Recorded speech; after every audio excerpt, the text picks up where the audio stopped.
বাংলাদেশে ১৬ বছরের লুটপাট, গণহত্যা এবং গুমের সঙ্গে জড়িত প্রশাসনের 99% সদস্যদের রেখে গণবিপ্লব কি আদৌ সফল হতে পারবে?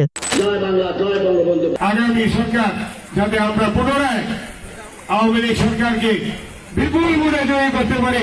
বাংলাদেশ আওয়ামী লীগের হাতীবান্ধা থানা শাখার সম্মানিত সভাপতি জনাব অধিউজ্জামান ভিলু মোহাম্মদ, আওয়ামী লীগের বিভিন্ন স্তরের নেতা নেতৃবৃন্দ তারা দেরিতে হলেও বুঝতে পেরেছে যে বাংলাদেশ আওয়ামী লীগ ছাড়া কোনো গতি নাই।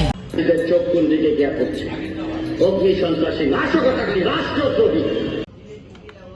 দেশ চালাচ্ছে আমরা রাজনীতিবিদদের তৃতীয় লাইনে দাঁড়িয়ে আছি।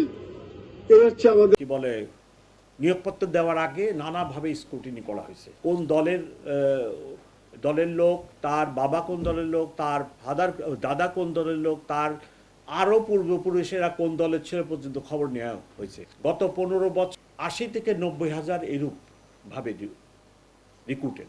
বাংলাদেশে ১৬ বছরের লুটপাট, গণহত্যা এবং গুমের সঙ্গে জড়িত প্রশাসনের বিষয়ে আপনারা চুপ, কিন্তু ২০১৬ সালে তুরস্কে এরদোগানের বিরুদ্ধে মাত্র ১২ ঘন্টার অভ্যুত্থান চেষ্টার প্রতিক্রিয়ায় কি হয়েছিল জানেন?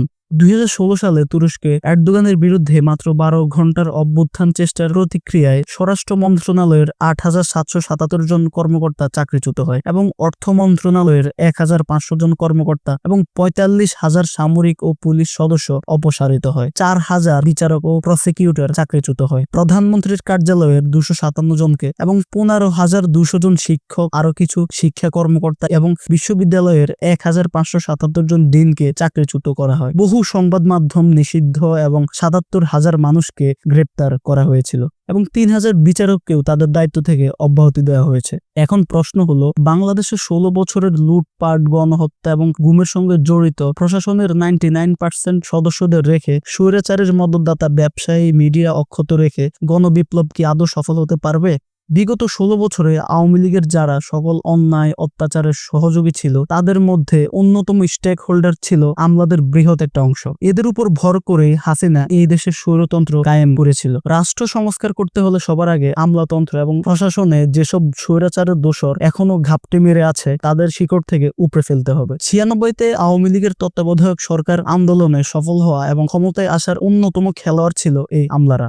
এই অবস্থায় ২৩শে মার্চ ঢাকার জাতীয় প্রেস ক্লাবের সামনে জনতার মঞ্চ নামে একটি রাজনৈতিক সমাবেশের আয়োজন করেন ঢাকার তৎকালীন মেয়র ও আওয়ামী লীগ নেতা মোহাম্মদ হানিফ থেকে। এই মঞ্চে আওয়ামী লীগের সমমনা রাজনৈতিক দল, সরকারি কর্মকর্তারাও যোগ দেন।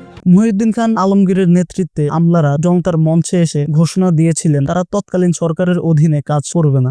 সচিবরা বলেন, বর্তমান পরিস্থিতিতে তাদের দায়িত্ব পালন করা সম্ভব নয়। এই আন্দোলনের নেতৃত্ব দিয়েছিলেন তৎকালীন পরিকল্পনা কমিশনের সদস্য ডক্টর মহিউদ্দিন খান আলমগীর, যিনি পরবর্তীতে আওয়ামী লীগ সরকারের মন্ত্রী হয়েছিলেন। আমলাদের আন্দোলন ও রাজনৈতিক দলগুলোর প্রেসারে ৩০শে মার্চ সংসদ ভেঙে দেন রাষ্ট্রপতি আব্দুর রহমান বিশ্বাস।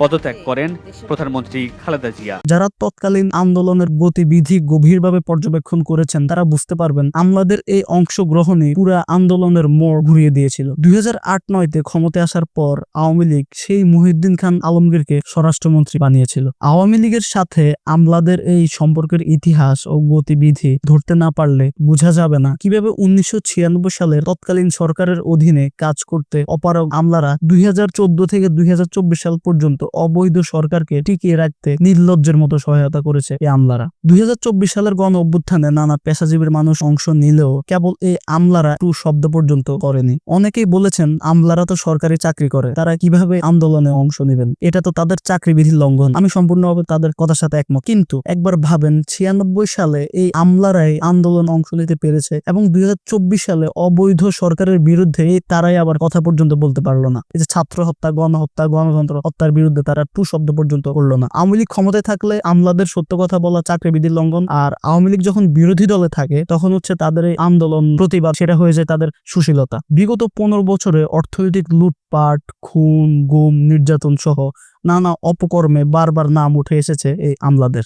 আওয়ামী লীগের সাথে পুলিশ ও আমলাতন্ত্রের একটা অবৈধ সম্পর্ক গড়ে উঠেছিল। অর্থনৈতিক লুটপাট বহাল তবিয়তে রাখার জন্য একে অপরকে সক্রিয় সমর্থন প্রদান করেছে এই আমলা এবং সরকার, তৎকালীন স্বৈরাচার সরকার। ভোট চুরি থেকে শুরু করে প্রায় সকল অপকর্মে তারা হাতে হাত রেখে কাজ করেছে। বাংলাদেশে এখন যত সংস্কার আলাপ চলতেছে, বিশ্বাস করুন আমলাতন্ত্রের সংস্কার ছাড়া একটি দপ্তর সংস্কার করা সম্ভব না। এখন চিন্তা করুন কিভাবে এই আমলাতন্ত্রের সংস্কার করা যায়। আর এই এক জায়গায় সংস্কার করতে না পারলে আজ সচিবালয়ে আগুন লাগছে, কালকে সংসদ ভবনে আগুন লাগবে, পরের দিন সিটি কর্পোরেশন গুলোতে আগুন লাগবে এবং পরে সকল গুরুত্বপূর্ণ দপ্তরগুলোতে আগুন লাগবে। সুতরাং আগ থেকে সতর্ক হন। আল্লাহ হাফেজ।